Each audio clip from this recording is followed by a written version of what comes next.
Au cœur de la savane africaine, sous un ciel flamboyant, s'étendait le village de Djobodi. Ce village aurait pu être un havre de paix, mais il était sous le joug d'un homme impitoyable, le chef Osei. Grand, robuste et doté d'un regard aussi froid qu'un serpent, il dirigeait son peuple par la peur et la violence. Parmi ses nombreux enfants, il y avait Kofi, un jeune garçon de 16 ans au regard vif et au cœur pur. Contrairement à son père, il aspirait à la justice et à la paix. Mais dans ce monde où la force dictait la loi, que pouvait-il faire contre un tyran? Le village vivait dans la misère sous la gouvernance d'Osei. Il imposait de lourdes taxes aux villageois, les battait au moindre désaccord et n'hésitait pas à punir ceux qui osaient le défier.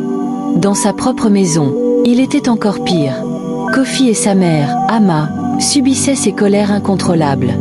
Sa sœur, Abena, plus jeune que lui de 3 ans, vivait constamment dans la peur.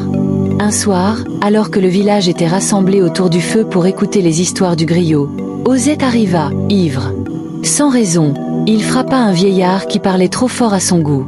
Personne n'osa protester, sauf Kofi, qui se leva, la colère bouillonnant en lui. « Père, pourquoi fais-tu cela?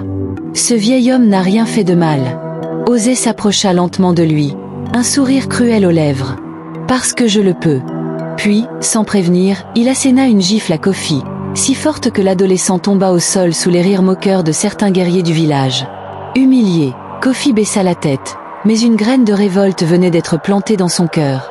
Quelques jours plus tard, Kofi surprit une discussion entre son père et l'un de ses hommes de confiance. « Nous avons besoin de plus de richesses, » disait Osei. « Demain, nous vendrons Abena aux marchands d'esclaves. » Le sang de Kofi se glaça. Vendre sa propre fille? Était-il devenu un monstre sans âme? Il courut prévenir sa mère, mais Ama, en larmes, lui répondit avec tristesse. « Nous ne pouvons rien faire, mon fils. Il est trop puissant. » Mais Kofi refusa d'accepter ce destin. Déterminé à sauver sa sœur, Kofi se rendit en secret chez Nanaba, le vieux sage du village.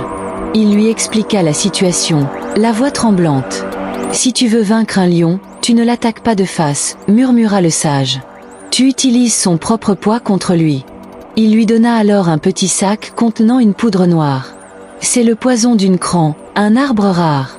Mets-le dans sa boisson et il tombera comme un arbre frappé par la foudre. »